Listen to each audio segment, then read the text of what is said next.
The man with the twisted lip, Asa Whitney, brother of the late Elias Whitney, D.D., principal of the Theological College of St. George's, was much addicted to opium. The habit grew upon him, as I understand, from some foolish freak when he was at college, for having read De Quincey's description of his dreams and sensations, he had drenched his tobacco with laudanum in an attempt to produce the same effects. He found, as so many more have done, that the practice is easier to attain than to get rid of, and for many years he continued to be a slave to the drug, an object of mingled horror and pity to his friends and relatives. I can see him now, with yellow, pasty face, drooping lids, and pinpoint pupils, all huddled in a chair, the wreck and ruin of a noble man. One night, it was in June, '89, there came a ring to my bell, about the hour when a man gives his first yawn and glances at the clock. I sat up in my chair, and my wife laid her needlework down in her lap and made a little face of disappointment. "A patient," said she. "You'll have to go out." I groaned, for I was newly come back from a weary day. We heard the door open, a few hurried words, and then quick steps upon the linoleum. Our own door flew open, and a lady, clad in some dark-colored stuff, with a black veil, entered the room. "You will excuse my calling so late," she began, and then, suddenly losing her self-control, she ran forward, threw her arms about my wife's neck, and sobbed upon her shoulder. "Oh, I'm in such trouble," she cried. "I do so want a little help." "Why," said my wife, pulling up her veil, "it is Kate Whitney." "How you startled me, Kate. I had not an idea who you were when you came in. I didn't know what to do, so I came straight to you." That was always the way. Folk who were in grief came to my wife like birds to a lighthouse. "It was very sweet of you to come. Now, you must have some wine and water, and sit here comfortably and tell us all about it. Or should you rather that I sent James off to bed?" "Oh, no, no. I want the doctor's advice and help, too. It's about Asa. He has not been home for 2 days. I am so frightened about him." It was not the first time that she had spoken to us of her husband's trouble, to me as a doctor, to my wife as an old friend and school companion. We soothed and comforted her by such words as we could find. Did she know where her husband was? Was it possible that we could bring him back to her? It seems that it was. She had the surest information that of late he had, when the fit was on him, made use of an opium den in the farthest east of the city. Hitherto his orgies had always been confined to one day, and he had come back, twitching and shattered, in the evening. But now the spell had been upon him 48 hours, and he lay there, doubtless among the dregs of the docks, breathing in the poison or sleeping off the effects. There he was to be found, she was sure of it, at the Bar of Gold, in Upper Swandam Lane. But what was she to do? How could she, a young and timid woman, make her way into such a place and pluck her husband out from among the ruffians who surrounded him? There was the case, and of course there was but one way out of it. Might I not escort her to this place? And then, as a second thought, why should she come at all? I was Asa Whitney's medical adviser, and as such I had influence over him. I could manage it better if I were alone. I promised her on my word that I would send him home in a cab within 2 hours if he were indeed at the address which she had given me. And so in 10 minutes I had left my armchair and cheery sitting room behind me, and was speeding eastward in a hansom on a strange errand, as it seemed to me at the time, though the future only could show how strange it was to be. But there was no great difficulty in the first stage of my adventure. Upper Swandam Lane is a vile alley lurking behind the high wharves which line the north side of the river to the east of London Bridge. Between a slop shop and a gin shop, approached by a steep flight of steps leading down to a black gap like the mouth of a cave, I found the den of which I was in search.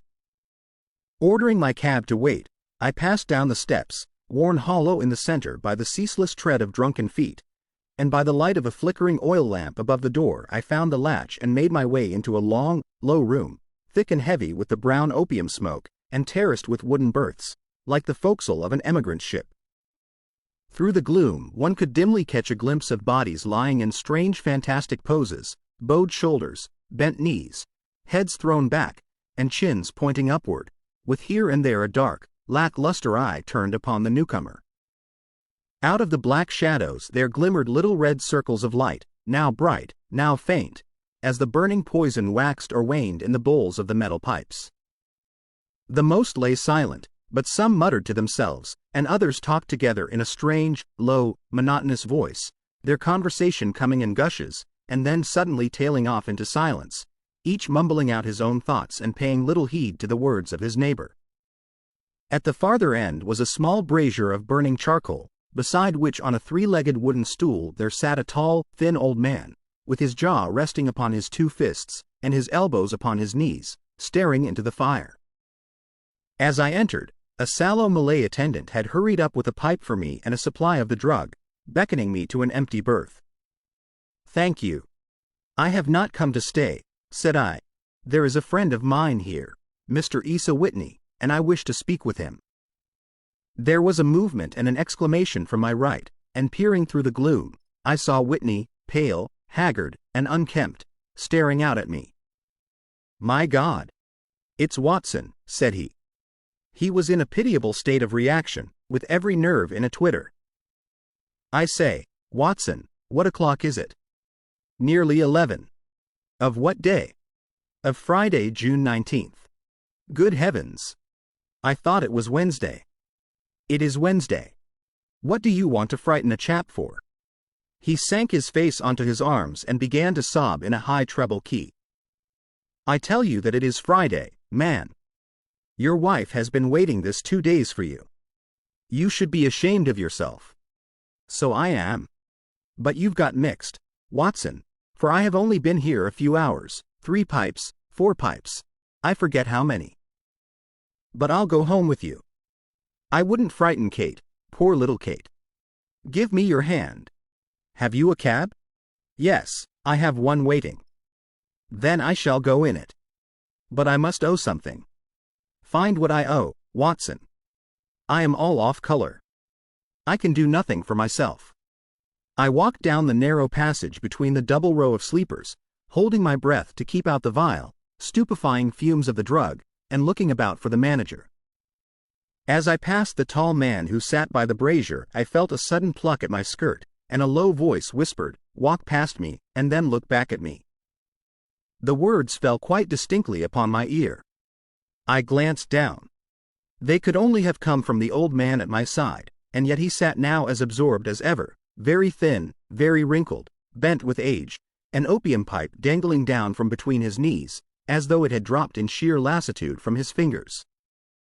I took 2 steps forward and looked back. It took all my self-control to prevent me from breaking out into a cry of astonishment. He had turned his back so that none could see him, but his form had filled out, his wrinkles were gone, the dull eyes had regained their fire, and there, sitting by the fire and grinning at my surprise, was none other than Sherlock Holmes. He made a slight motion to me to approach him, and instantly, as he turned his face half round to the company once more, subsided into a doddering, loose-lipped senility. "Holmes," I whispered, "what on earth are you doing in this den?" "As low as you can," he answered. "I have excellent ears. If you would have the great kindness to get rid of that sottish friend of yours, I should be exceedingly glad to have a little talk with you. I have a cab outside. Then pray send him home in it. You may safely trust him, for he appears to be too limp to get into any mischief. I should recommend you also to send a note by the cabman to your wife to say that you have thrown in your lot with me. If you will wait outside, I shall be with you in 5 minutes." It was difficult to refuse any of Sherlock Holmes' requests, for they were always so exceedingly definite, and put forward with such a quiet air of mastery. I felt, however, that when Whitney was once confined in the cab, my mission was practically accomplished, and for the rest, I could not wish anything better than to be associated with my friend in one of those singular adventures which were the normal condition of his existence. In a few minutes I had written my note, paid Whitney's bill, led him out to the cab, and seen him driven through the darkness. In a very short time a decrepit figure had emerged from the opium den, and I was walking down the street with Sherlock Holmes. For 2 streets he shuffled along with a bent back and an uncertain foot. Then, glancing quickly round, He straightened himself out and burst into a hearty fit of laughter. "I suppose, Watson," said he, "that you imagine that I have added opium smoking to cocaine injections, and all the other little weaknesses on which you have favored me with your medical views. I was certainly surprised to find you there. But not more so than I to find you. I came to find a friend. And I to find an enemy."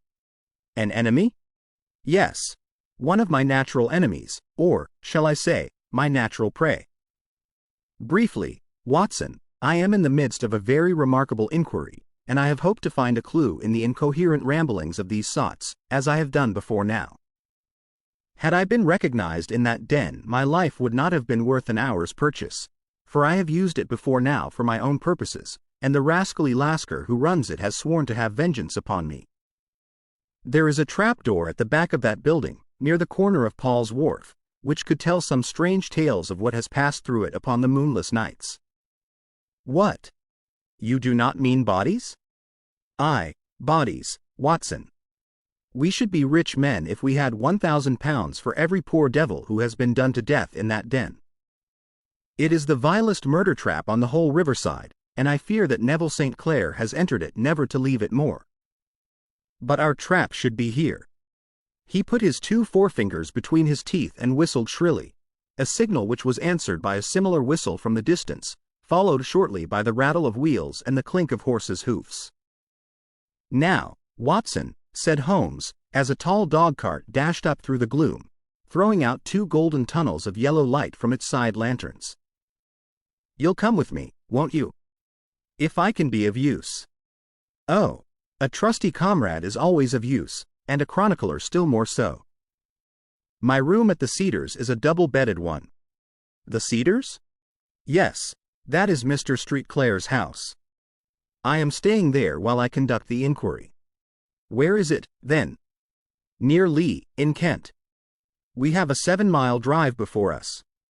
"But I am all in the dark." "Of course you are. You'll know all about it presently. Jump up here." "All right, John. We shall not need you. Here's £half-a-crown. Look out for me tomorrow, about 11. Give her her head. So long, then." He flicked the horse with his whip, and we dashed away through the endless succession of somber and deserted streets, which widened gradually, until we were flying across a broad balustraded bridge, with the murky river flowing sluggishly beneath us. Beyond lay another dull wilderness of bricks and mortar, its silence broken only by the heavy, regular footfall of the policeman, or the songs and shouts of some belated party of revelers. A dull wrack was drifting slowly across the sky, and a star or two twinkled dimly here and there through the rifts of the clouds. Holmes drove in silence, with his head sunk upon his breast, and the air of a man who is lost in thought, while I sat beside him, curious to learn what this new quest might be which seemed to tax his powers so sorely, and yet afraid to break in upon the current of his thoughts. We had driven several miles, and were beginning to get to the fringe of the belt of suburban villas, when he shook himself, shrugged his shoulders, and lit up his pipe with the air of a man who has satisfied himself that he is acting for the best. "You have a grand gift of silence, Watson," said he. "It makes you quite invaluable as a companion. 'Pon my word, it is a great thing for me to have someone to talk to, for my own thoughts are not over-pleasant. I was wondering what I should say to this dear little woman tonight when she meets me at the door. You forget that I know nothing about it. I shall just have time to tell you the facts of the case before we get to Lee. It seems absurdly simple, and yet, somehow I can get nothing to go upon. There's plenty of thread, no doubt, but I can't get the end of it into my hand. Now, I'll state the case clearly and concisely to you, Watson, and maybe you can see a spark where all is dark to me. Proceed, then. Some years ago, to be definite, in May, 1884, there came to Lee a gentleman, Neville St. Clair by name, who appeared to have plenty of money. He took a large villa, laid out the grounds very nicely, and lived generally in good style. By degrees he made friends in the neighborhood, and in 1887 he married the daughter of a local brewer, by whom he now has 2 children. He had no occupation, but was interested in several companies and went into town as a rule in the morning, returning by the 5.14 from Cannon Street every night. Mr. St. Clair is now 37 years of age, is a man of temperate habits, a good husband, a very affectionate father, and a man who is popular with all who know him. I may add that his whole debts at the present moment, as far as we have been able to ascertain, amount to £88 tens, while he has £220 standing to his credit in the Capital and Counties Bank. There is no reason, therefore, to think that money troubles have been weighing upon his mind.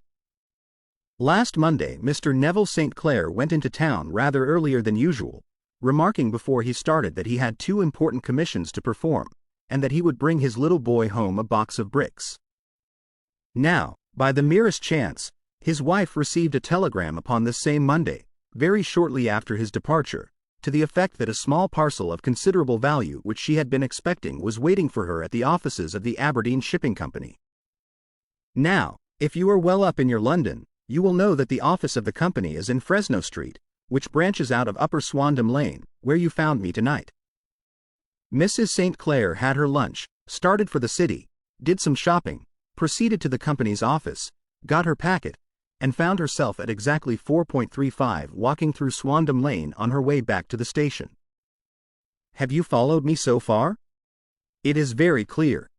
If you remember, Monday was an exceedingly hot day, and Mrs. St. Clair walked slowly, glancing about in the hope of seeing a cab, as she did not like the neighborhood in which she found herself.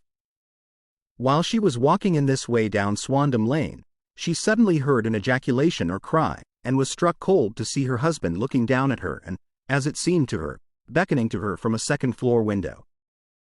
The window was open, and she distinctly saw his face, which she describes as being terribly agitated.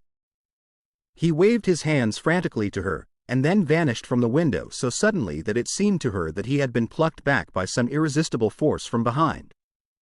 One singular point which struck her quick feminine eye was that although he wore some dark coat, such as he had started to town in, he had on neither collar nor necktie. Convinced that something was amiss with him, she rushed down the steps, for the house was none other than the opium den in which you found me tonight, and running through the front room she attempted to ascend the stairs which led to the first floor. At the foot of the stairs, however, she met this Lascar scoundrel of whom I have spoken, who thrust her back and, aided by a Dane, who acts as assistant there, pushed her out into the street. Filled with the most maddening doubts and fears, she rushed down the lane and, by rare good fortune, met in Fresno Street a number of constables with an inspector, all on their way to their beat. The inspector and 2 men accompanied her back, and in spite of the continued resistance of the proprietor, they made their way to the room in which Mr. St. Clair had last been seen. There was no sign of him there. In fact, in the whole of that floor there was no one to be found save a crippled wretch of hideous aspect, who, it seems, made his home there. Both he and the Lascar stoutly swore that no one else had been in the front room during the afternoon. So determined was their denial that the inspector was staggered, and had almost come to believe that Mrs. St. Clair had been deluded when, with a cry, she sprang at a small deal box which lay upon the table and tore the lid from it. Out there fell a cascade of children's bricks. It was the toy which he had promised to bring home. This discovery, and the evident confusion which the cripple showed, made the inspector realize that the matter was serious. The rooms were carefully examined, and results all pointed to an abominable crime. The front room was plainly furnished as a sitting room and led into a small bedroom, which looked out upon the back of one of the wharves. Between the wharf and the bedroom window is a narrow strip, which is dry at low tide but is covered at high tide with at least 4.5 feet of water. The bedroom window was a broad one and opened from below. On examination, traces of blood were to be seen upon the windowsill, and several scattered drops were visible upon the wooden floor of the bedroom. Thrust away behind a curtain in the front room were all the clothes of Mr. Neville St. Clair, with the exception of his coat. His boots, his socks, his hat, and his watch, all were there. There were no signs of violence upon any of these garments, and there were no other traces of Mr. Neville St. Clair. Out of the window he must apparently have gone, for no other exit could be discovered, and the ominous bloodstains upon the sill gave little promise that he could save himself by swimming, for the tide was at its very highest at the moment of the tragedy. And now as to the villains who seemed to be immediately implicated in the matter. The Lascar was known to be a man of the vilest antecedents, but as, by Mrs. St. Clair's story, he was known to have been at the foot of the stair within a very few seconds of her husband's appearance at the window, he could hardly have been more than an accessory to the crime. His defense was one of absolute ignorance, and he protested that he had no knowledge as to the doings of Hugh Boone, his lodger, and that he could not account in any way for the presence of the missing gentleman's clothes. So much for the Lascar manager. Now for the sinister cripple who lives upon the second floor of the opium den, and who was certainly the last human being whose eyes rested upon Neville St. Clair. His name is Hugh Boone, and his hideous face is one which is familiar to every man who goes much to the city. He is a professional beggar, though in order to avoid the police regulations he pretends to a small trade in wax vestas.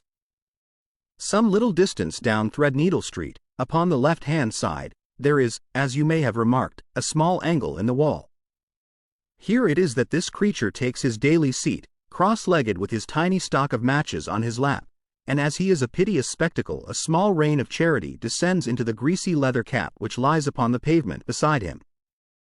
I have watched the fellow more than once before ever I thought of making his professional acquaintance, and I have been surprised at the harvest which he has reaped in a short time. His appearance, you see, is so remarkable that no one can pass him without observing him.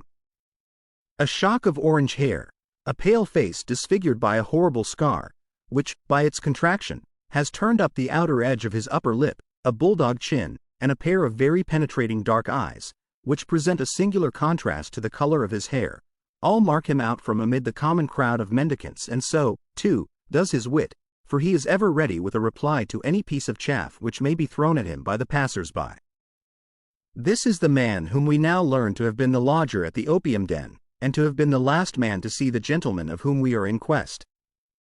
But a cripple, said I. What could he have done single-handed against a man in the prime of life? He is a cripple in the sense that he walks with a limp, but in other respects he appears to be a powerful and well-nurtured man. Surely your medical experience would tell you, Watson, that weakness in one limb is often compensated for by exceptional strength in the others. Pray continue your narrative. Mrs. St. Clair had fainted at the sight of the blood upon the window, and she was escorted home in a cab by the police, as her presence could be of no help to them in their investigations. Inspector Barton, who had charge of the case, made a very careful examination of the premises, but without finding anything which threw any light upon the matter. One mistake had been made in not arresting Boone instantly, as he was allowed some few minutes during which he might have communicated with his friend the Lascar, but this fault was soon remedied, and he was seized and searched, without anything being found which could incriminate him. There were, it is true, some bloodstains upon his right shirt-sleeve, but he pointed to his ring finger, which had been cut near the nail, and explained that the bleeding came from there, adding that he had been to the window not long before, and that the stains which had been observed there came doubtless from the same source. He denied strenuously having ever seen Mr. Neville St. Clair and swore that the presence of the clothes in his room was as much a mystery to him as to the police. As to Mrs. St. Clair's assertion that she had actually seen her husband at the window, he declared that she must have been either mad or dreaming. He was removed, loudly protesting, to the police station, while the inspector remained upon the premises in the hope that the ebbing tide might afford some fresh clue. And it did, though they hardly found upon the mud-bank what they had feared to find. It was Neville St. Clair's coat, and not Neville St. Clair, which lay uncovered as the tide receded. And what do you think they found in the pockets? I cannot imagine. No, I don't think you would guess. Every pocket stuffed with pennies and halfpennies, 421 pennies and 270 halfpennies. It was no wonder that it had not been swept away by the tide. But a human body is a different matter. There is a fierce eddy between the wharf and the house. It seemed likely enough that the weighted coat had remained when the stripped body had been sucked away into the river. But I understand that all the other clothes were found in the room. Would the body be dressed in a coat alone? No, sir, but the facts might be met speciously enough. Suppose that this man Boone had thrust Neville St. Clair through the window, there is no human eye which could have seen the deed. What would he do then? It would of course instantly strike him that he must get rid of the telltale garments. He would seize the coat, then, and be in the act of throwing it out, when it would occur to him that it would swim and not sink. He has little time, for he has heard the scuffle downstairs when the wife tried to force her way up, and perhaps he has already heard from his Lascar confederate that the police are hurrying up the street. There is not an instant to be lost. He rushes to some secret hoard, where he has accumulated the fruits of his beggary, and he stuffs all the coins upon which he can lay his hands into the pockets to make sure of the coat's sinking. He throws it out, and would have done the same with the other garments had not he heard the rush of steps below, and only just had time to close the window when the police appeared. It certainly sounds feasible. Well, we will take it as a working hypothesis for want of a better. Boone, as I have told you, was arrested and taken to the station, but it could not be shown that there had ever before been anything against him. He had for years been known as a professional beggar, but his life appeared to have been a very quiet and innocent one. There the matter stands at present, and the questions which have to be solved: what Neville St. Clair was doing in the opium den, what happened to him when there, where is he now, and what Hugh Boone had to do with his disappearance, are all as far from a solution as ever. I confess that I cannot recall any case within my experience which looked at the first glance so simple and yet which presented such difficulties. While Sherlock Holmes had been detailing this singular series of events, we had been whirling through the outskirts of the great town until the last straggling houses had been left behind, and we rattled along with a country hedge upon either side of us. Just as he finished, however, we drove through two scattered villages, where a few lights still glimmered in the windows. "We are on the outskirts of Lee," said my companion. "We have touched on 3 English counties in our short drive, starting in Middlesex, passing over an angle of Surrey, and ending in Kent. See that light among the trees? That is the Cedars, and beside that lamp sits a woman whose anxious ears have already, I have little doubt, caught the clink of our horses' feet." "But why are you not conducting the case from Baker Street?" I asked. "Because there are many inquiries which must be made out here. Mrs. St. Clair has most kindly put 2 rooms at my disposal, and you may rest assured that she will have nothing but a welcome for my friend and colleague.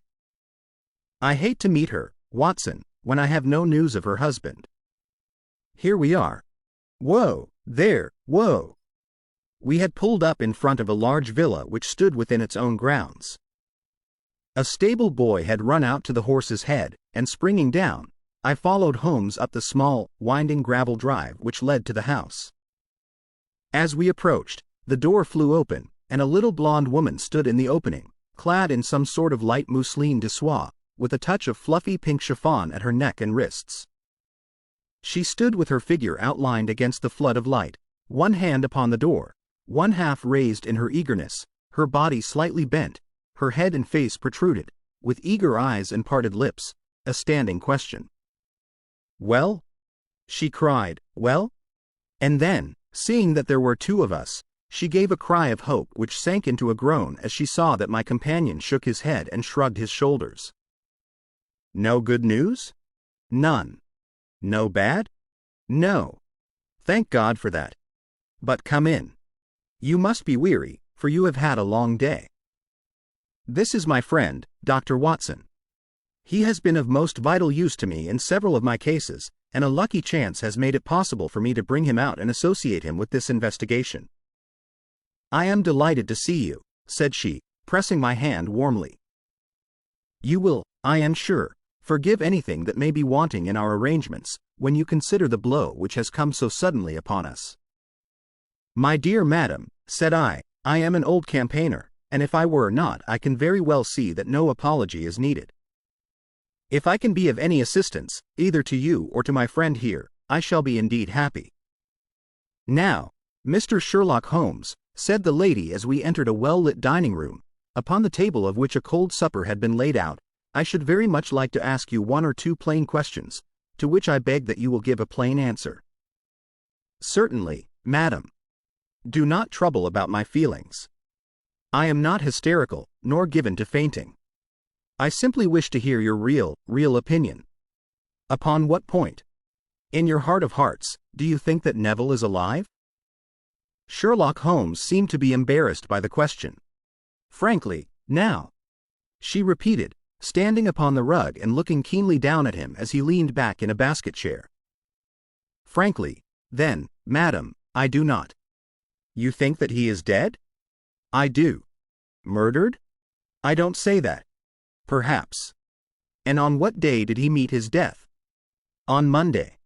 Then perhaps, Mr. Holmes, you will be good enough to explain how it is that I have received a letter from him today. Sherlock Holmes sprang out of his chair as if he had been galvanized. What? He roared. Yes, today. She stood smiling, holding up a little slip of paper in the air. May I see it? Certainly. He snatched it from her in his eagerness, and smoothing it out upon the table, he drew over the lamp and examined it intently. I had left my chair and was gazing at it over his shoulder. The envelope was a very coarse one and was stamped with the Gravesend postmark and with the date of that very day, or rather of the day before, for it was considerably after midnight. Coarse writing, murmured Holmes. Surely this is not your husband's writing, madam. No, but the enclosure is. I perceive also that whoever addressed the envelope had to go and inquire as to the address. How can you tell that? The name, you see, is in perfectly black ink, which has dried itself.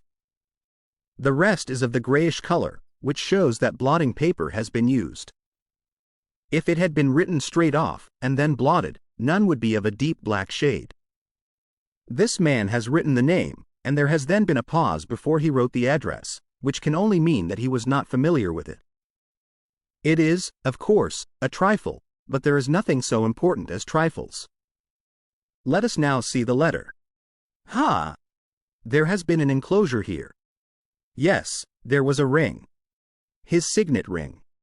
And you are sure that this is your husband's hand? One of his hands. One? His hand when he wrote hurriedly. It is very unlike his usual writing, and yet I know it well. Dearest, do not be frightened. All will come well. There is a huge error which it may take some little time to rectify. Wait in patience. Neville. Written in pencil upon the fly-leaf of a book, octavo size, no watermark. Posted today in Gravesend by a man with a dirty thumb. Ha! And the flap has been gummed, if I am not very much in error, by a person who had been chewing tobacco. And you have no doubt that it is your husband's hand, madam? None. Neville wrote those words. And they were posted today at Gravesend. Well, Mrs. St. Clair, the clouds lighten, though I should not venture to say that the danger is over. But he must be alive, Mr. Holmes.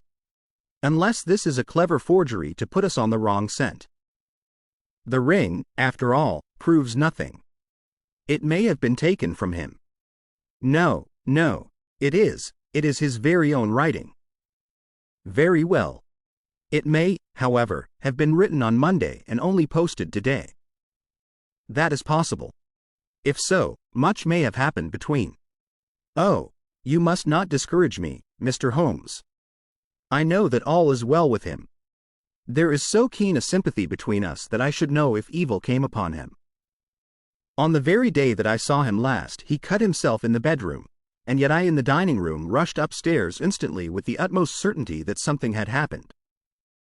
Do you think that I would respond to such a trifle and yet be ignorant of his death? I have seen too much not to know that the impression of a woman may be more valuable than the conclusion of an analytical reasoner. And in this letter you certainly have a very strong piece of evidence to corroborate your view. But if your husband is alive and able to write letters, why should he remain away from you? I cannot imagine. It is unthinkable. And on Monday he made no remarks before leaving you? No. And you were surprised to see him in Swandam Lane? Very much so. Was the window open? Yes. Then he might have called to you? He might. He only, as I understand, gave an inarticulate cry? Yes. A call for help, you thought? Yes. He waved his hands. But it might have been a cry of surprise. Astonishment at the unexpected sight of you might cause him to throw up his hands? It is possible. And you thought he was pulled back? He disappeared so suddenly. He might have leapt back. You did not see anyone else in the room? No, but this horrible man confessed to having been there, and the Lascar was at the foot of the stairs. Quite so. Your husband, as far as you could see, had his ordinary clothes on? But without his collar or tie. I distinctly saw his bare throat. Had he ever spoken of Swandam Lane? Never. Had he ever showed any signs of having taken opium? Never. Thank you, Mrs. St. Clair. Those are the principal points about which I wish to be absolutely clear. We shall now have a little supper and then retire, for we may have a very busy day tomorrow. A large and comfortable double-bedded room had been placed at our disposal, and I was quickly between the sheets, for I was weary after my night of adventure. Sherlock Holmes was a man, however, who, when he had an unsolved problem upon his mind, would go for days, and even for a week, without rest, turning it over, rearranging his facts, looking at it from every point of view until he had either fathomed it or convinced himself that his data were insufficient.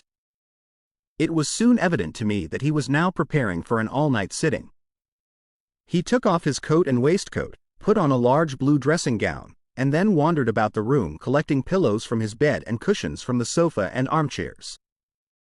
With these he constructed a sort of Eastern divan, upon which he perched himself cross-legged, with an ounce of shag tobacco and a box of matches laid out in front of him. In the dim light of the lamp I saw him sitting there, an old briar pipe between his lips, his eyes fixed vacantly upon the corner of the ceiling, the blue smoke curling up from him, silent, motionless, with the light shining upon his strong-set aquiline features. So he sat as I dropped off to sleep, and so he sat when a sudden ejaculation caused me to wake up, and I found the summer sun shining into the apartment. The pipe was still between his lips, the smoke still curled upward, and the room was full of a dense tobacco haze, but nothing remained of the heap of shag which I had seen upon the previous night. "Awake, Watson?" he asked. "Yes." "Game for a morning drive?" "Certainly." "Then dress. No one is stirring yet, but I know where the stable boy sleeps, and we shall soon have the trap out." He chuckled to himself as he spoke, his eyes twinkled, and he seemed a different man to the somber thinker of the previous night. As I dressed, I glanced at my watch. It was no wonder that no one was stirring. It was 25 minutes past 4. I had hardly finished when Holmes returned with the news that the boy was putting in the horse. "I want to test a little theory of mine," said he, pulling on his boots. "I think, Watson, that you are now standing in the presence of one of the most absolute fools in Europe. I deserve to be kicked from here to Charing Cross. But I think I have the key of the affair now." "And where is it?" I asked, smiling. "In the bathroom," he answered. "Oh, yes, I am not joking," he continued, seeing my look of incredulity. "I have just been there, and I have taken it out, and I have got it in this Gladstone bag. Come on, my boy, and we shall see whether it will not fit the lock." We made our way downstairs as quietly as possible, and out into the bright morning sunshine. In the road stood our horse and trap, with the half-clad stable boy waiting at the head. We both sprang in, and away we dashed down the London road. A few country carts were stirring, bearing in vegetables to the metropolis, but the lines of villas on either side were as silent and lifeless as some city in a dream. "It has been in some points a singular case," said Holmes, flicking the horse on into a gallop. "I confess that I have been as blind as a mole, but it is better to learn wisdom late than never to learn it at all." In town, the earliest risers were just beginning to look sleepily from their windows as we drove through the streets of the Surrey side. Passing down the Waterloo Bridge Road, we crossed over the river, and dashing up Wellington Street wheeled sharply to the right and found ourselves in Bow Street. Sherlock Holmes was well known to the force, and the two constables at the door saluted him. One of them held the horse's head while the other led us in. "Who is on duty?" asked Holmes. "Inspector Bradstreet, sir." "Ah, Bradstreet, how are you?" A tall, stout official had come down the stone-flagged passage, in a peaked cap and frogged jacket. "I wish to have a quiet word with you, Bradstreet." "Certainly, Mr. Holmes. Step into my room here." It was a small, office-like room, with a huge ledger upon the table, and a telephone projecting from the wall. The inspector sat down at his desk. What can I do for you, Mr. Holmes? I called about that beggarman, Boone, the one who was charged with being concerned in the disappearance of Mr. Neville St. Clair, of Lee. Yes. He was brought up and remanded for further inquiries. So I heard. You have him here? In the cells. Is he quiet? Oh, he gives no trouble. But he is a dirty scoundrel. Dirty? Yes, it is all we can do to make him wash his hands, and his face is as black as a tinker's. Well, when once his case has been settled, he will have a regular prison bath, and I think, if you saw him, you would agree with me that he needed it. I should like to see him very much. Would you? That is easily done. Come this way. You can leave your bag. No, I think that I'll take it. Very good. Come this way, if you please. He led us down a passage, opened a barred door, passed down a winding stair, and brought us to a whitewashed corridor with a line of doors on each side. The third on the right is his, said the inspector. Here it is. He quietly shot back a panel in the upper part of the door and glanced through. He is asleep, said he. You can see him very well. We both put our eyes to the grating. The prisoner lay with his face towards us, in a very deep sleep, breathing slowly and heavily. He was a middle-sized man, coarsely clad as became his calling, with a colored shirt protruding through the rent in his tattered coat. He was, as the inspector had said, extremely dirty, but the grime which covered his face could not conceal its repulsive ugliness. A broad weal from an old scar ran right across it from eye to chin, and by its contraction had turned up one side of the upper lip, so that 3 teeth were exposed in a perpetual snarl. A shock of very bright red hair grew low over his eyes and forehead. He's a beauty, isn't he? Said the inspector. He certainly needs a wash, remarked Holmes. I had an idea that he might, and I took the liberty of bringing the tools with me. He opened the Gladstone bag as he spoke, and took out, to my astonishment, a very large bath sponge. Hey! Hey! You are a funny one, chuckled the inspector. Now, if you will have the great goodness to open that door very quietly, we will soon make him cut a much more respectable figure. Well, I don't know why not, said the inspector. He doesn't look a credit to the Bow Street cells, does he? He slipped his key into the lock, and we all very quietly entered the cell. The sleeper half turned, and then settled down once more into a deep slumber.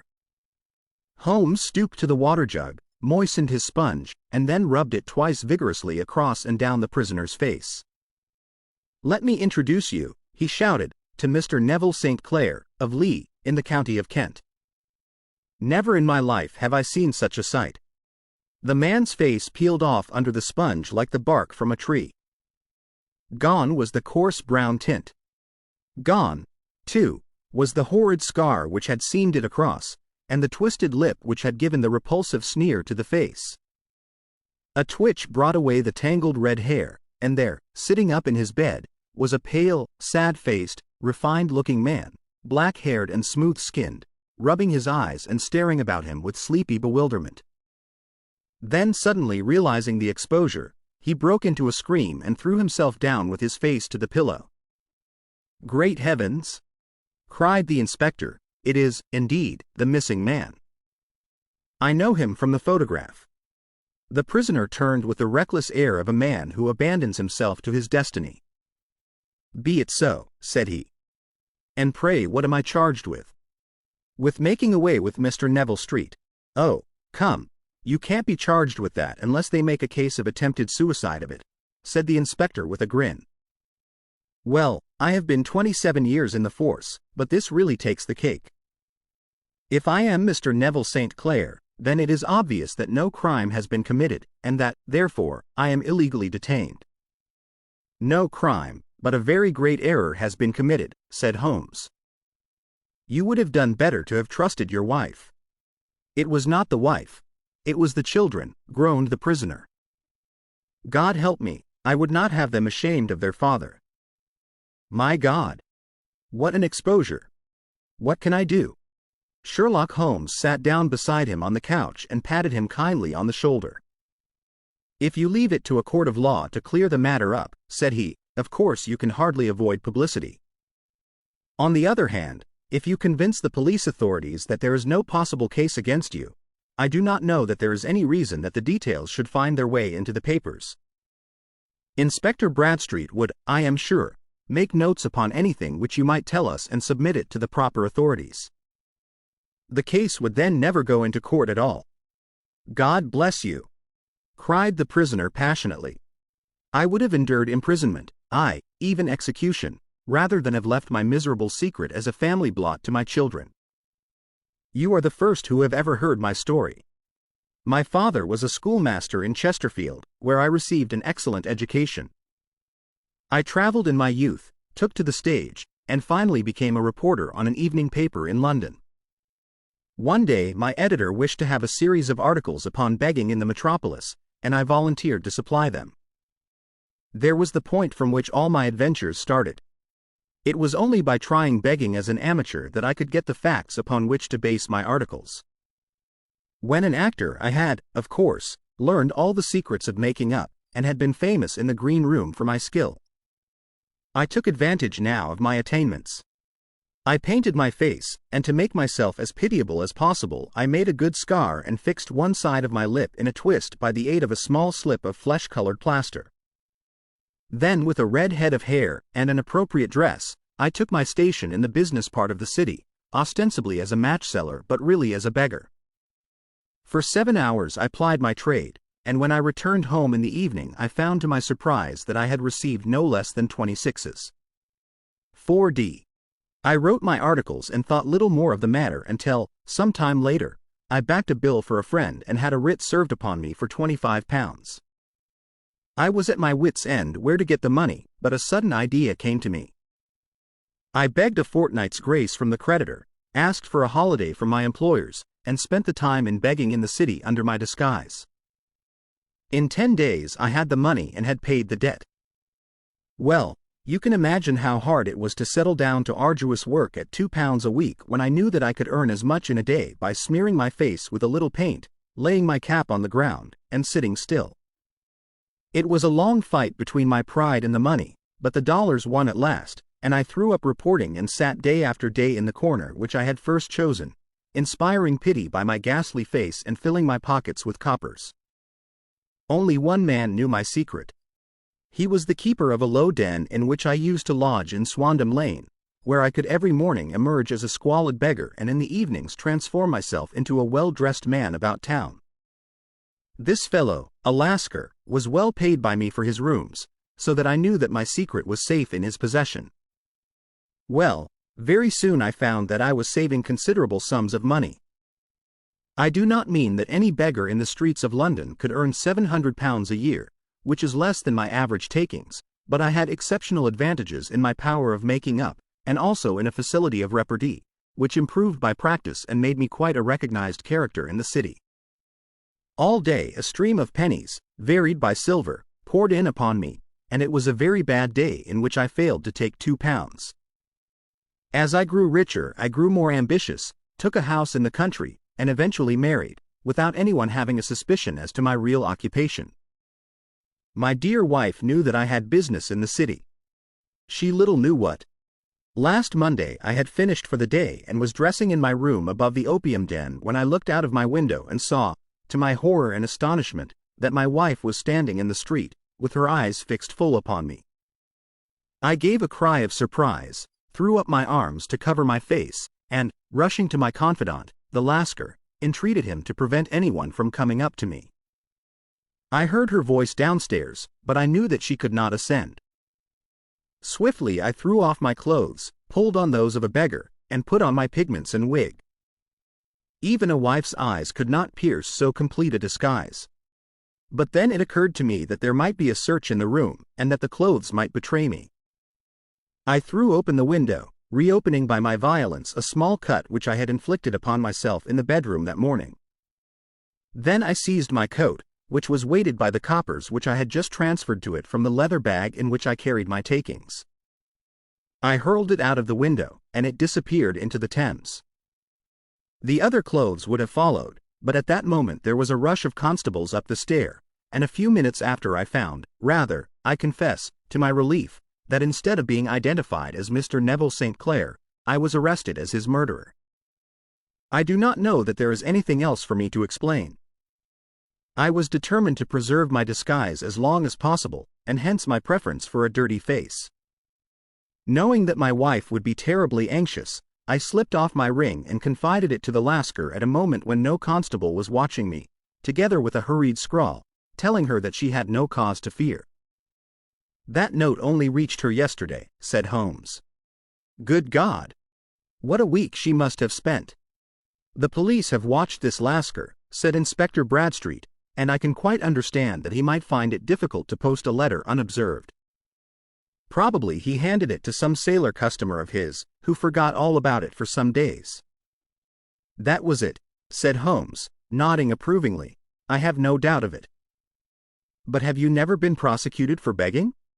Many times. But what was a fine to me? It must stop here, however, said Bradstreet. If the police are to hush this thing up, there must be no more of Hugh Boone. I have sworn it by the most solemn oaths which a man can take. In that case, I think that it is probable that no further steps may be taken. But if you are found again, then all must come out. I am sure, Mr. Holmes, that we are very much indebted to you for having cleared the matter up. I wish I knew how you reach your results. I reached this one, said my friend, by sitting upon 5 pillows and consuming an ounce of shag. I think, Watson, that if we drive to Baker Street we shall just be in time for breakfast.